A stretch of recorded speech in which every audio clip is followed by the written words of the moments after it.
I'm a researcher, I'm a teacher, I'm fascinated by the world and learning about the world and learning about different human societies and how they function and why they're different and with what consequences for human well-being and flourishing.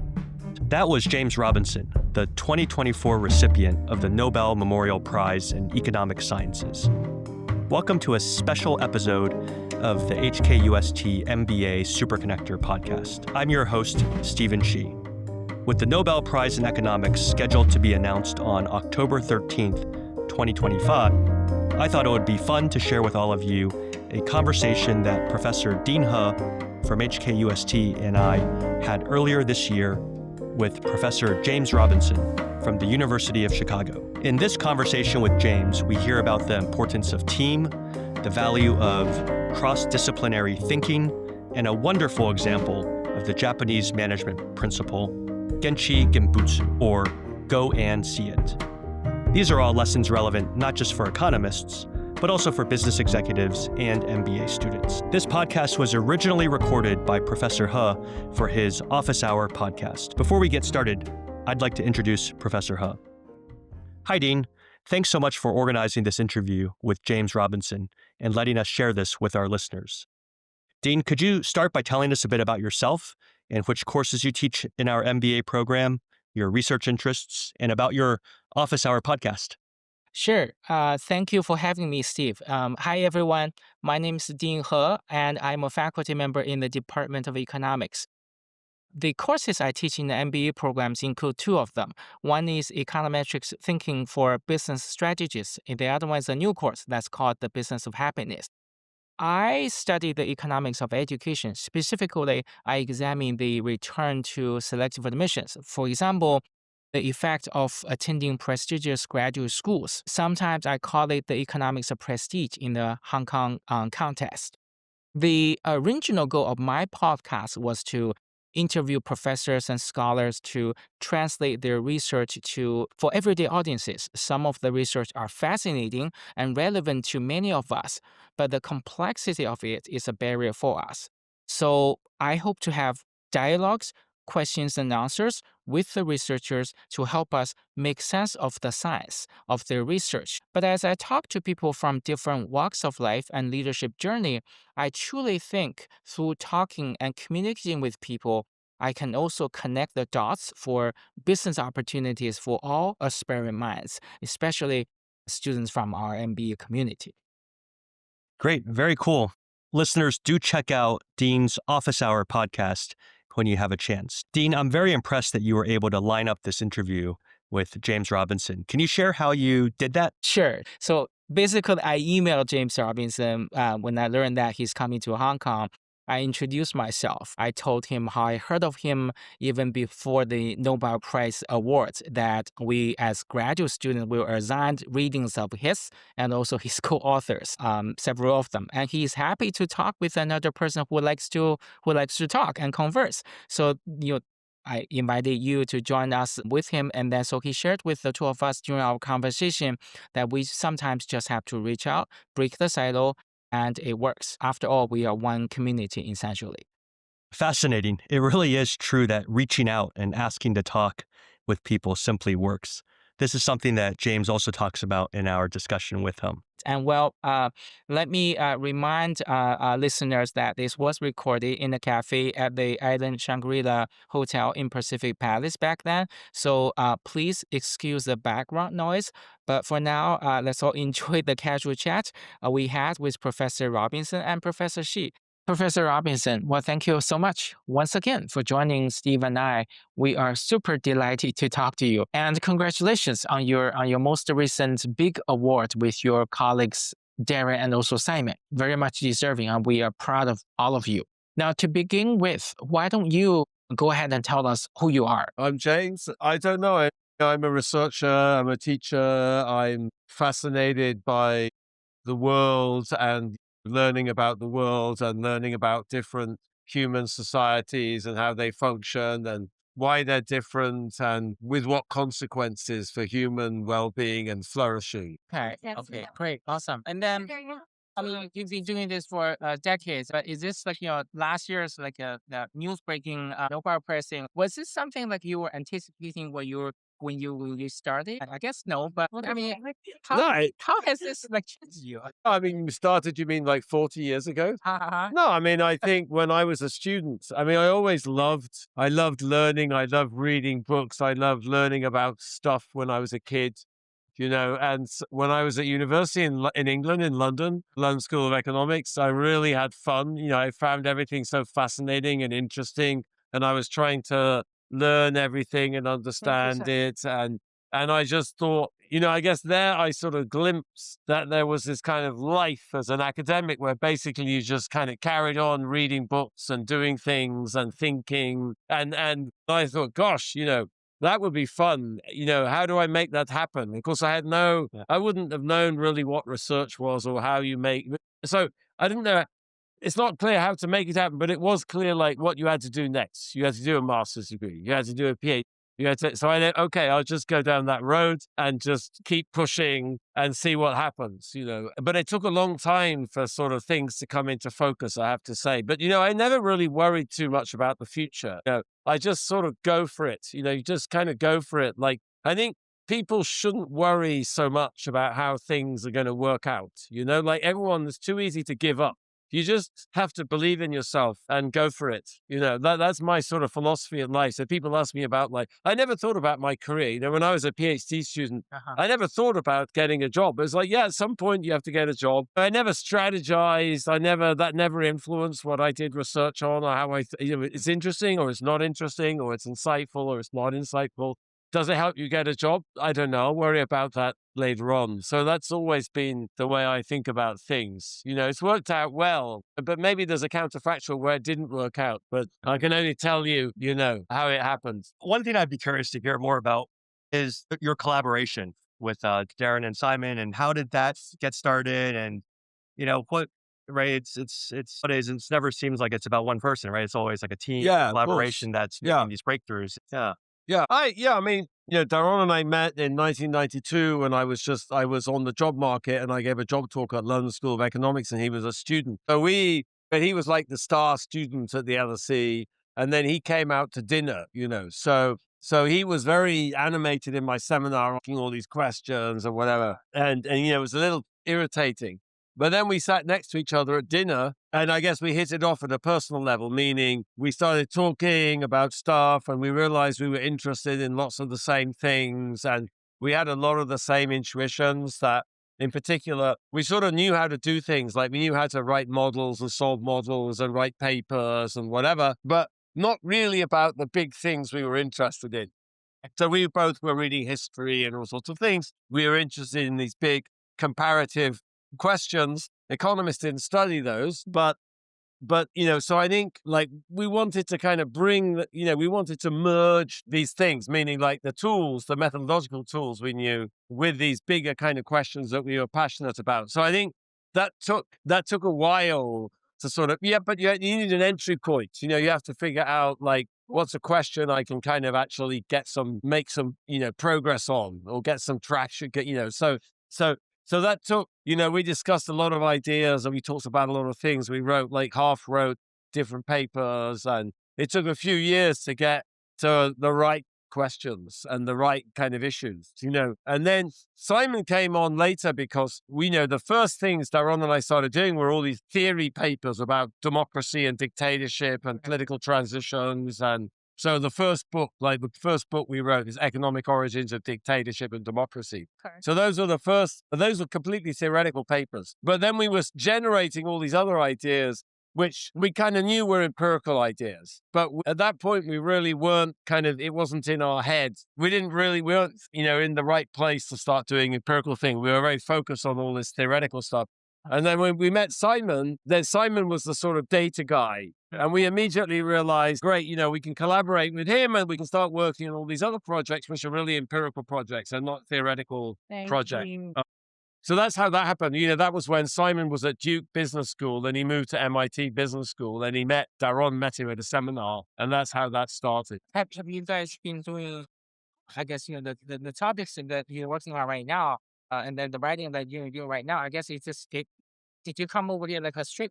I assume it's not like a streamline that you get over to what you're researching as of today. So I guess you've been working on a various also topics that so far that get you to do what you do today. Yeah, I mean, you were at my talk yesterday. I was. Yeah. So, Yeah. I mean, I think like the way I think about it is, when I was young, we did all these kind of grand theoretical things, like about democracy and dictatorship and this kind of mathematical models.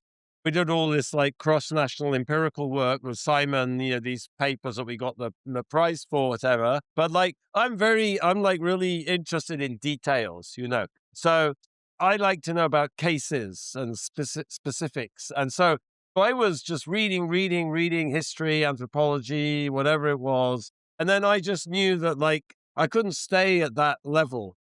I wanted to kind of immerse myself much more in the countries, in the societies so I started working a lot in developing countries. I started doing that in Colombia. I started teaching in Colombia every summer in South America.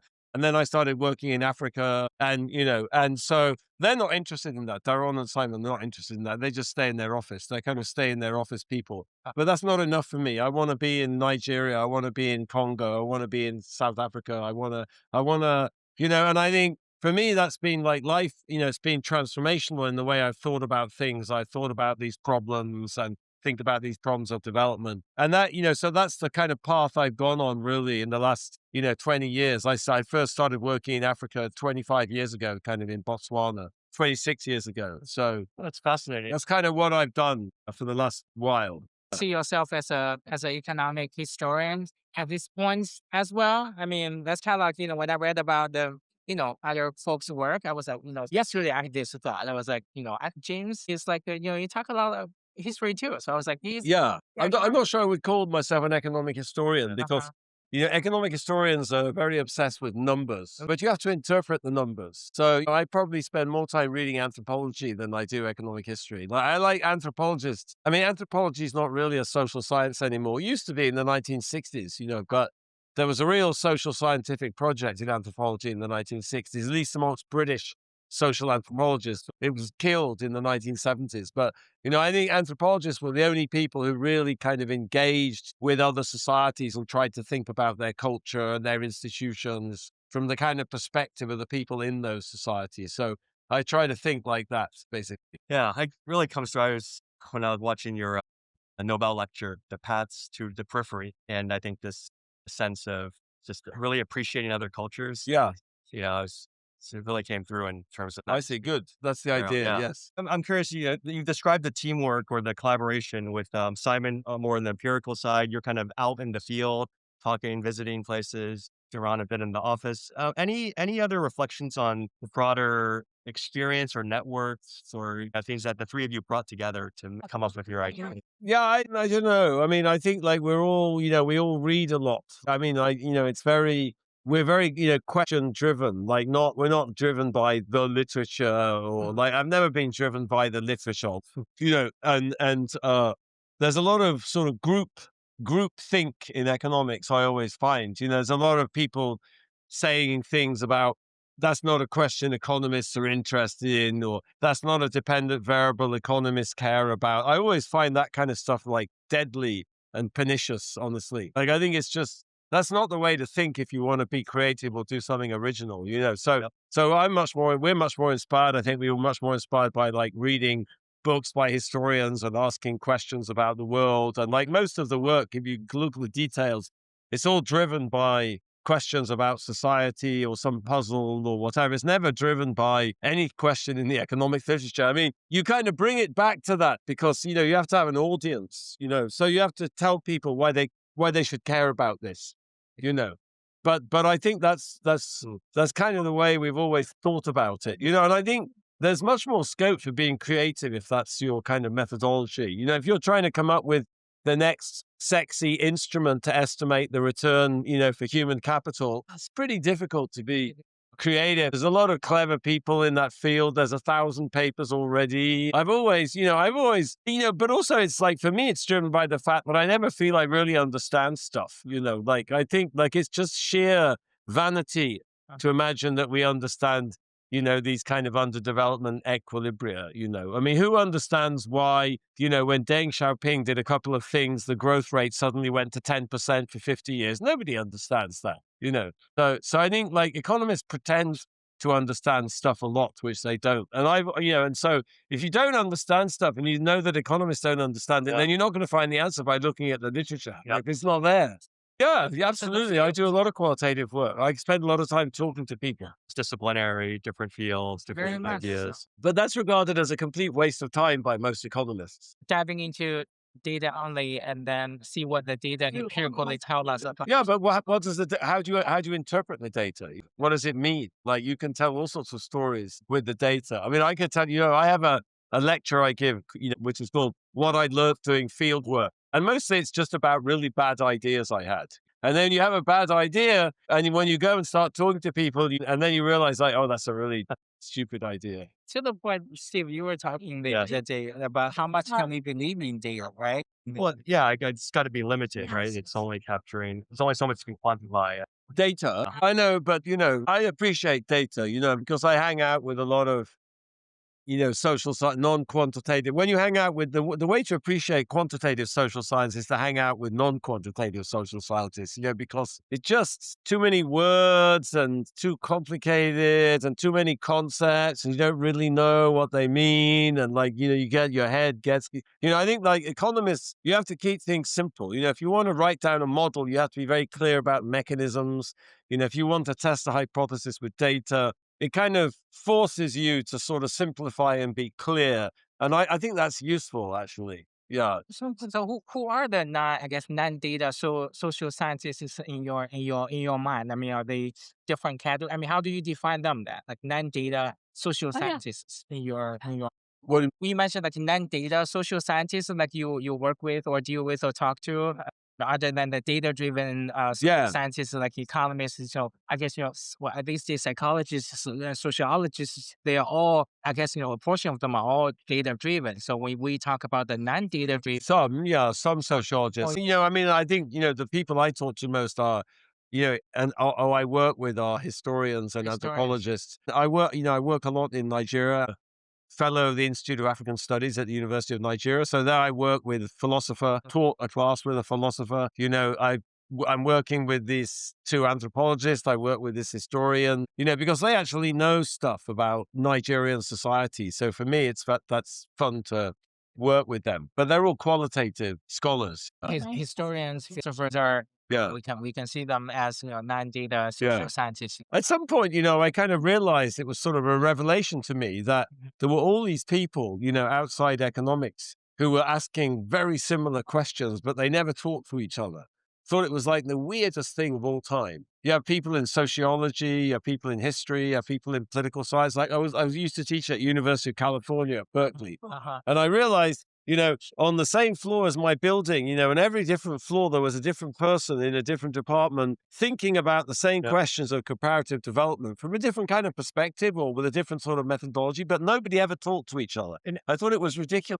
And how did you kind of break that bubble? Well, you just go and introduce yourself, Yeah. You just send someone an email and say, oh, I read your book. I found it really interesting. Could we have lunch? Thing. Yeah. I like that. I think most people, they're academics. Academics like talking about ideas.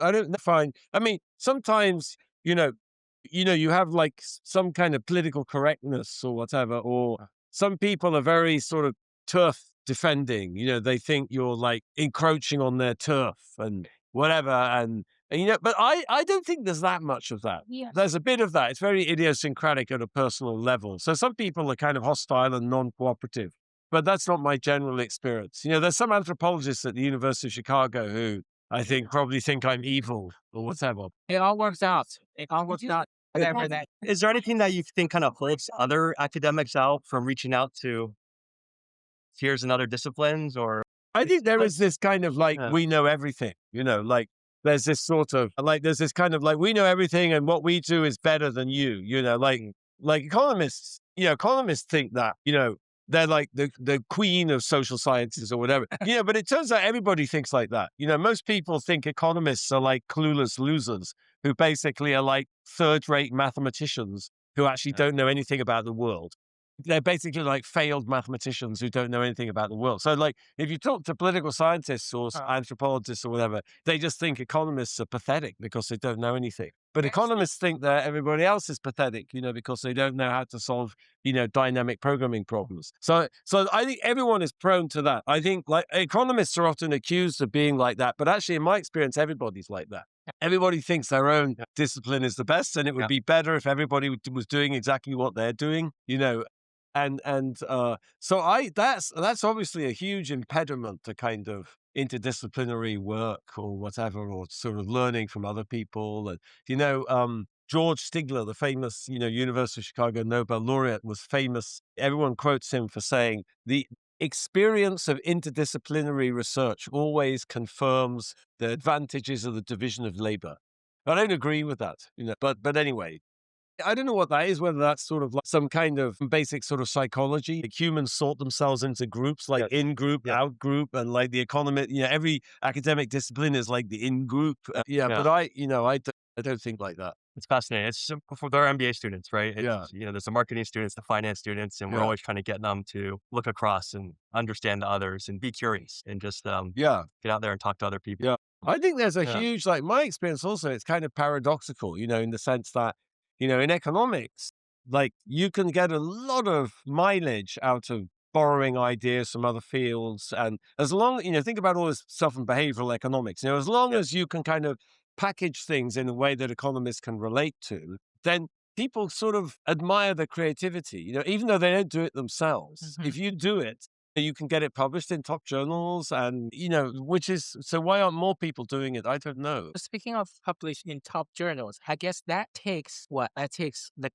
ideas, methodologies, then data that you have exclusive access to. I guess, what would be your, insights of, speaking for the sake of publishing in top journals, that kind of thing. No, I mean, economists are obsessed with publishing in like these top journals. It's very difficult to publish in those journals, and it's much harder now than it was 20 years ago. It's really a struggle. I don't know. What do you want me to say about that? It's economists are too obsessed with that, and then very narrow number of journals. It's the only field that is like that, actually. Nobody else is obsessed. Like even in natural science, people aren't so obsessed with that. But in natural science, I see like there are always like a group of authors, say, right? I want to say a paper. This is also now a thing at the business school too, like multiple professors co-write a paper. In the past, I guess it's like a singular authorship was the thing, or two of them. But, seeing the three of you working together was, something different. But I like working together. Yeah, the whole is greater than the sum of the parts, So, and I think it's very good for your kind of, like when you're working on your own, you get stuck or you can't, it's like having someone to talk to, is incredibly helpful. It's not a coincidence that, most philosophy is written as like dialogue, like Plato didn't write the Republic as a sort of, no, it's a dialogue. It's like a dialogue. How often do the three of you or you and the other authors talk, scholars, professors talk with each other? Like you spend a lot of time reading on your own too. No, we talk, I haven't really worked with Simon Johnson for 15 years. I work a lot with Daron, but I stopped working with Simon. Simon became like the chief economist at the International Monetary Fund. And he kind of went in this public policy sort of direction. So like all the work that I did with Simon, Daron kept working with him, but I didn't. So I haven't written a paper with Simon Johnson actually for 20 years almost. And, so we worked very intensively for about 5 years, the three of us. And then Daron and I kept working together. Daron and I, we talk on the telephone every day, basically. That's a significant amount of time investment as well to collaborate with each other. Putting on the publication question, you've written great books, and that's sort of helped to let more people understand. What did you learn from writing the books and the process? Yeah, I mean, that's interesting, because people told us that was a complete waste of time, writing a book. You should be writing more papers. No, but it's actually, when this Nobel Prize sort of thing came out, you realize actually it was incredibly synergetic with the academic papers, the especially Why Nations Fail. It was extremely synergetic. It got the ideas out to a bigger audience. It kind of brought all sorts of different evidence to the table that people sort of appreciate. So, we wrote that book. I don't know why we wrote it. We wrote it partly because, we were writing these papers and we'd have all this history and all these different examples. And then economics editors would just like, okay, delete that section. And so we were just amassing all of these examples And then at some point we sort of thought like, well, we found these things very inspiring ourselves. So if we found them inspiring, maybe other people will find them inspiring too. And I think that turns out to be exactly right. But then, I said, okay, I'll teach a class. So basically I taught a class when I was at Harvard. I just organized all this material and I used it to teach this class on like world economic history. And then, then I had 1,000 PowerPoint slides. And then that was the book, basically. Now, if I'd had ChatGPT, I could have just put them in ChatGPT and it would have written the book. But at that time, the book was actually written in about 3 months, because we knew everything. We had all the examples, we knew the story, we had the narrative, but everyone was still telling us it was a waste of time. So there's this idea in economics, that it's a waste of time writing books. But I find it sort of fulfilling. Like you can be a bit looser in a book. You can be more speculative. You can be kind of more playful. And so I like it. I'm writing a book at the moment about Africa, just basically writing up my lecture notes about Africa. It's turning out to be a bit more complicated than just writing out but again, I'm having fun doing it. Like every time I sit down and start writing, which is what I'm going to do after we finish talking, I have fun doing it. I mean, it's a lot of work, but it's sort of fulfilling. You can pull, and it allows me to kind of go into a different mode because it allows me to use all these historical examples and things that are, it's hard to kind of put in an economics paper, which is similar to the motivation for writing Why Nations Fail. All these examples that we thought were fascinating. That's great conversation that we just had, and I am very much grateful of your time, and thanks for coming as well, Steve. All right, that was the audio recording. We had the interview with Professor James Robinson. Coming next, please check out the debrief session Professor Steve Shih and I had with each other following this conversation. Good morning. Well, thanks to Steve for joining me for the conversation with James. I think we had a very delightful conversation with him, and there are lots of takeaways from our chat. So I just wanted to take the next couple minutes to chat with you and debrief. What have we, I guess, not necessarily learned, but got from the conversation? We talked a lot about like leadership, teamwork, and then we also chatted about like writing a book. So I kind of want to hear your thoughts. Yeah, well, Dean, thanks for inviting me to join. It was just a fabulous chance to meet James and, very, very impressive. Just such a down-to-earth person and so willing to share his thoughts with us. I think there's a lot in this interview that's quite fascinating. So for me, some of the things I really found interesting. One was the value of breaking out of silos or bubbles. And, James is an economist, but you can tell from his work and from his conversation that he is someone who is just as interested in sociology, history, political science. His ability, I think, to be curious and to reach out to others and just to get new ideas. I thought that was something that we can all learn from, regardless of what our profession is, the value of reaching out to others. So that's one of them. And ask for help. You never know. Ask people, and then they might respond to you with what you want to know, because not everybody knows everything, and we don't have to pretend that we know everything. That's right. Yes, exactly. And then building on that point, Dean, that second theme I found helpful was this notion of how he collaborated with Duran and Simon to do their groundbreaking work. Right.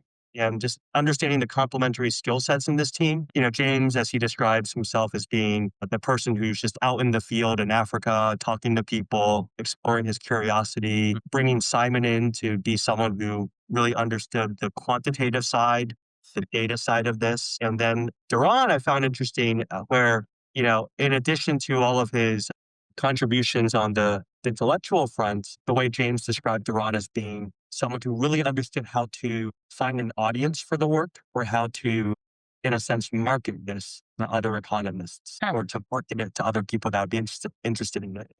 It's kind of again, a reflection of sort of what we try to help our MBA students understand, right? You got to work with other people, and some people have different skills. Some are the quant people, some are the leadership people, some are the marketing people, right? The three of them collaborate in that way. Yeah, you work the best as a team. And then the point about Darren, I think my understanding was that Darren is kind of like the everything guy. He also sits in the office and the lab and do the research data thing, but he also has the great ideas of, what do people like us to do? Or, what is that we're going to do to make people feel like, what we do is worthwhile to read at least. And then James is the one who is, following his personality, go out, talk to people, do this anthropological, ethnographic work, and then have a deeper understanding of not just the data. Like I feel like he throws away the data at some point just to see what works and then why it works and then when it works. So that was kind of like inspiring to me. So as a typical economist, you don't just have to use your quantitative skills to tell a story. They help you, but you do more with that. Yes. And, none of them could have done it by themselves. Right? No. And then they all are from, I guess,